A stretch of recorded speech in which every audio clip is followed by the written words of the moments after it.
Les prometieron amor, premios y funerales pagados, pero les robaron los últimos años de paz. Cada estafa empezó con una voz amable y terminó vaciando una vida entera.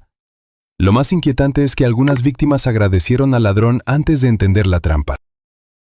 Número 10.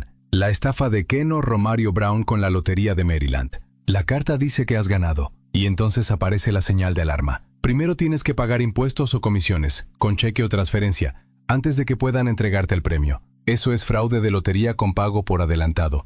Y en un tribunal federal de Maryland llevó a prisión a Keno Romario Brown de Hyattsville. Brown tenía 26 años. Usó el correo y las comunicaciones electrónicas para dirigirse a personas mayores en todo Estados Unidos con falsas promesas de loterías y sorteos. El premio era el anzuelo. El pago inicial era el verdadero negocio. Más de 100 víctimas de edad avanzada fueron estafadas y las pérdidas superaron los $775,000. Brown fue declarado culpable el 12 de marzo de 2020 y en enero de 2021 recibió una condena de 8 años en una prisión federal. No iba a llegar ningún cheque de lotería. El único dinero real era el que las víctimas enviaban. A continuación, la misma trampa del pago por adelantado pasa de los premios falsos a las relaciones falsas.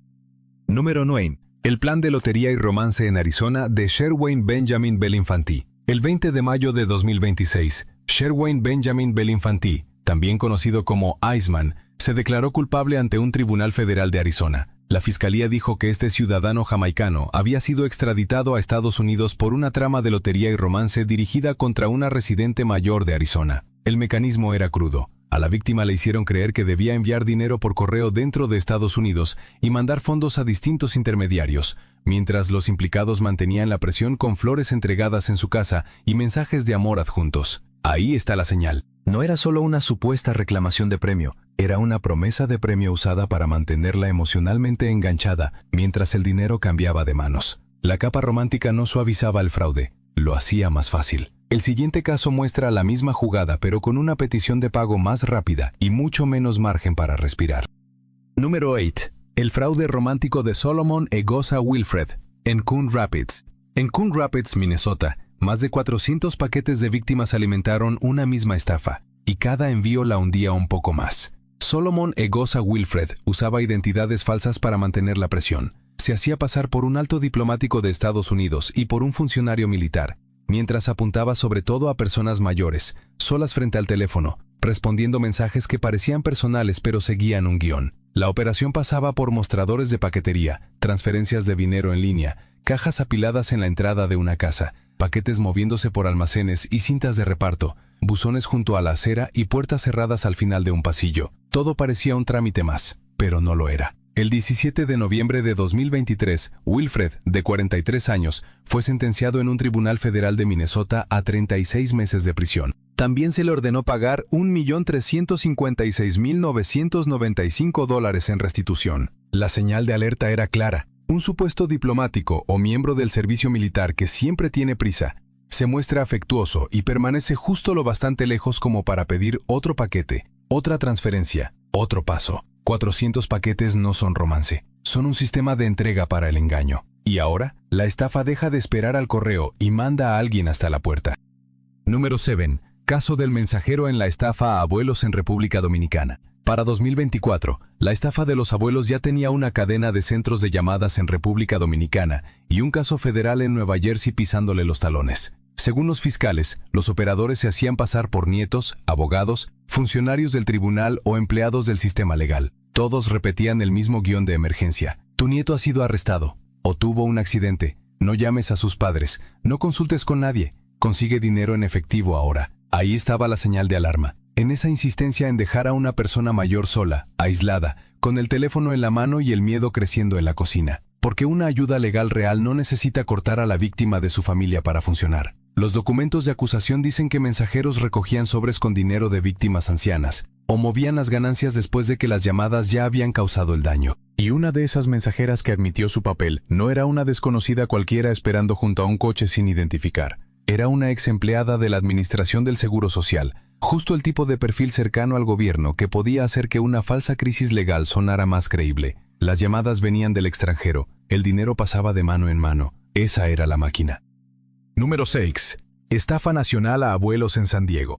Una persona mayor abre la puerta con un sobre lleno de efectivo, porque una voz al teléfono le dijo que su nieto estaba detenido y que la fianza había que pagarla ya. Ese fue el guión que describieron los fiscales federales en San Diego cuando hicieron pública una acusación formal de enero de 2021 contra Christopher Durant y otros 7 acusados, señalados por una red nacional de fraude contra abuelos. El caso pasó por el condado de San Diego, pero las víctimas estaban repartidas por todo el país, en barrios tranquilos, en casas suburbanas, detrás de puertas que parecían seguras. La señal de alarma era clara. La persona que llamaba decía que no había que contactar a nadie más, ni a los padres, ni a la pareja, ni a un empleado real del juzgado. El aislamiento era la herramienta. Cuando la víctima ya estaba asustada y sola, la presunta operación enviaba a un mensajero o a un conductor hasta su casa para recoger el dinero. Según los fiscales, personas mayores perdieron millones de dólares. La llamada fabricaba la crisis. El mensajero se llevaba el efectivo. Esta estafa no solo entraba en una cuenta bancaria, caminaba hasta la puerta de entrada.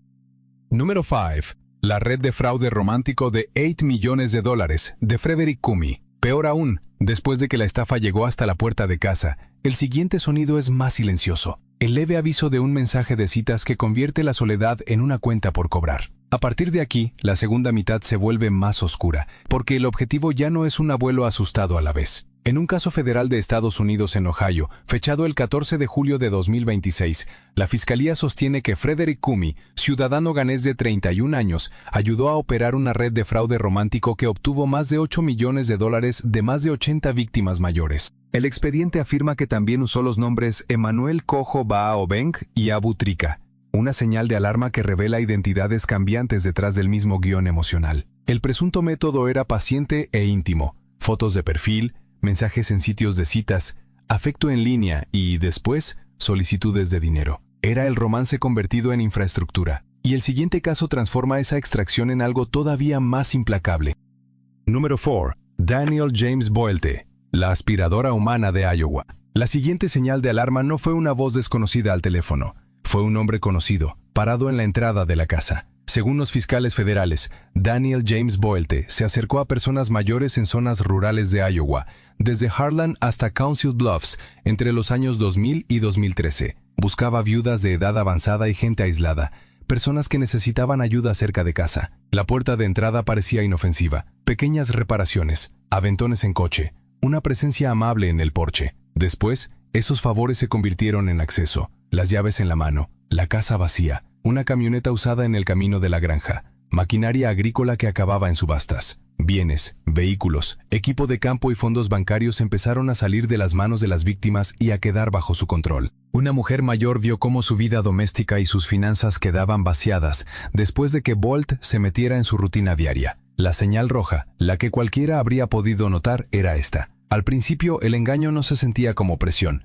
se sentía como dependencia. Los fiscales federales lo acusaron de delitos relacionados con fraude, después de que las víctimas perdieran cientos de miles de dólares. No era fraude a distancia, era la cercanía convertida en arma.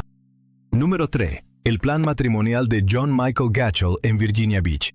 El certificado de matrimonio fue el arma. En Virginia Beach, Virginia, John Michael Gatchell, de 55 años, se declaró culpable el 18 de abril de 2019, después de que la fiscalía dijera que se casó con una mujer mayor con sus facultades mentales deterioradas y le quitó casi $157,000. No fue una llamada falsa desde un centro de estafas. No fue el sobre de un premio inventado puesto en manos de una víctima. Fue un documento legal usado como coartada. Gatchell y su pareja de muchos años organizaron el matrimonio. Luego, desde el papel de esposo, se acercó al dinero de la víctima y a su capacidad de oponerse. Esa es la señal de alarma. Sobre la mesa, los formularios parecen normales. Una firma, unos anillos, papeles de juzgado, pero el poder que esconden no lo es. Cuando el matrimonio le dio posición, acceso y una historia más limpia, el fraude pudo esconderse a plena vista.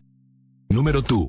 Fraude por discapacidad del Seguro Social de Eric C. Kahn. Eric C. Kahn hacía que las solicitudes por discapacidad parecieran aprobadas antes de que nadie hiciera las preguntas difíciles. En los pueblos carboneros del este de Kentucky y Virginia Occidental, este abogado levantó uno de los mayores fraudes de prestaciones por discapacidad del Seguro Social en la historia de Estados Unidos. La señal de alarma estaba en el patrón. El juez administrativo David B. Dougherty aprobaba caso tras caso, con firmas que se repetían como si salieran de la misma máquina, mientras Cohn usaba sobornos y pruebas médicas falsificadas para empujar expedientes enteros hasta la aprobación. Algunos médicos aportaban informes falsos. Dougherty sellaba los papeles como aprobados. Y Cohn cobraba honorarios de un sistema creado para proteger a trabajadores discapacitados. El fraude salió a la luz en la década de 2010, y el esquema más amplio llegó a implicar más de $550 millones en prestaciones vitalicias por discapacidad obtenidas de forma fraudulenta. Después, el daño cayó sobre quienes menos podían soportarlo.